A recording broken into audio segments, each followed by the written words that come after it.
How's it going, everybody? Alan at Grove Autosport here in lovely Wakanda. I am coming to you today with a little bit of a rant regarding parts. This is what this industry is seeing right now, more so now than ever before. And I'm sure shop owners and anybody that does their own mechanical work can attest to. Parts can derail your entire plan. And we're seeing issues like what I'm about to show you. It's unbelievable. So now this is just the family vehicle back here. So I'm working on 05 Escalade ESV. So I'm not too particularly worried about it, but it's taking up a bay here, and I've got a lot of cars outside that need work. So anyway, I'm back about 2 days on this whole escapade because of an issue like this. So this truck in particular had an issue filling its fuel.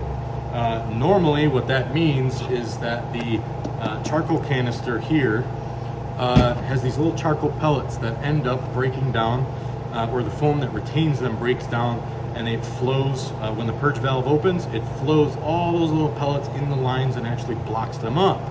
It's a clogged artery. Now what that means is that the vent solenoid, this bad boy, stays open when you have the car off and you're filling fuel, because all that air needs to escape as it's being displaced with liquid.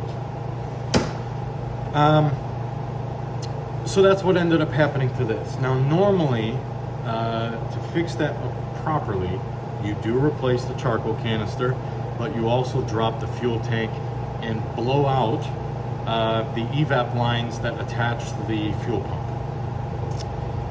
Or the fuel pump module, I guess is what it would be called in this. Now, what that means is that you take the straps off. In a Rust Belt car, straps rotted off.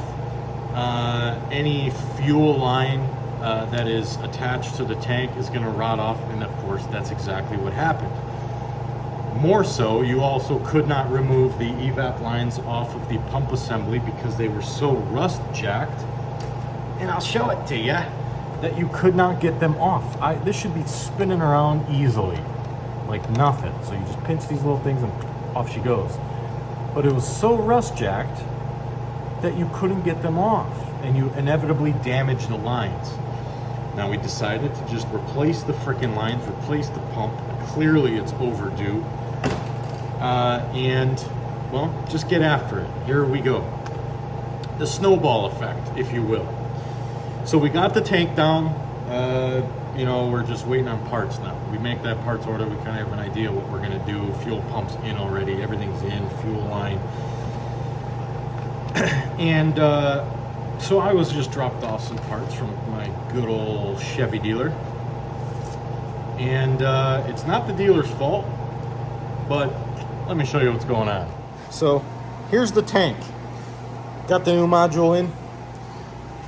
You know, I fluid foam them to make them last a little bit longer. This still isn't seed twisted all the way. However, you know, we also replace with the updated line. That's the high pressure feed.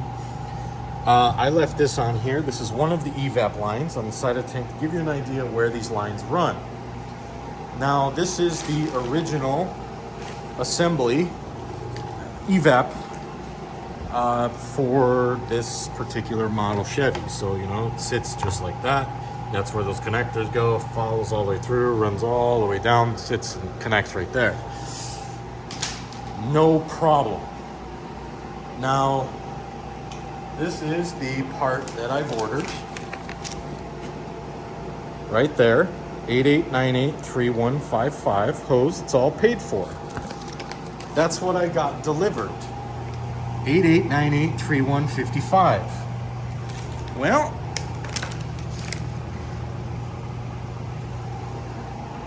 it's a different hose, guys. Next time you get pissed off at your mechanics, maybe take into consideration that it certainly isn't their fault. We're ordering parts. This happens now more than ever before. We order these parts.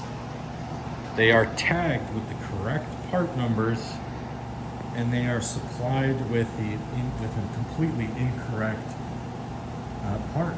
So now, you know, we say that we have a day and a half to do this job. Now we're on 2 or 3 days because we're continuously waiting for stuff like this to show up. Now you also may ask, well, Alan, how do you know that that's not just an updated part? Well, see, I've been around this block a few times, and I know that this hose that I've just been supplied is for like a 17 to 20, like a Tahoe, a little bit shorter tanks. And that's the part number for it, and that's the line I got. So thankfully, my relationship with the old Chevy is pretty good, and they're gonna be delivering me another one tomorrow. Now, unfortunately, in this case, I have to wait here with this tank on the ground for another day while I wait for that evap line. So now my service bay is blocked up for a day. It puts my entire schedule back for a day. You know, it is insane, you know, so there you go. Yep. So I just figured I'd give you an example of what we see on an average day, you know, repairing your vehicles. Now, if you don't think that this isn't an incredibly stressful environment for me as a shop owner, or you as a customer, it absolutely is. You want your car back and done quickly. I want to do the job once and get it over with. But I cannot do the job if I don't have the parts available. So whether it's you know, calipers or brake rotors or master cylinders, it doesn't matter. If I don't have the parts, I cannot fix your car. Sometimes we have parts like this that show that they are available, and the parts that we receive are completely different, clearly. So be a little easy on your neighborhood mechanics, folks. Have a good one. Thanks.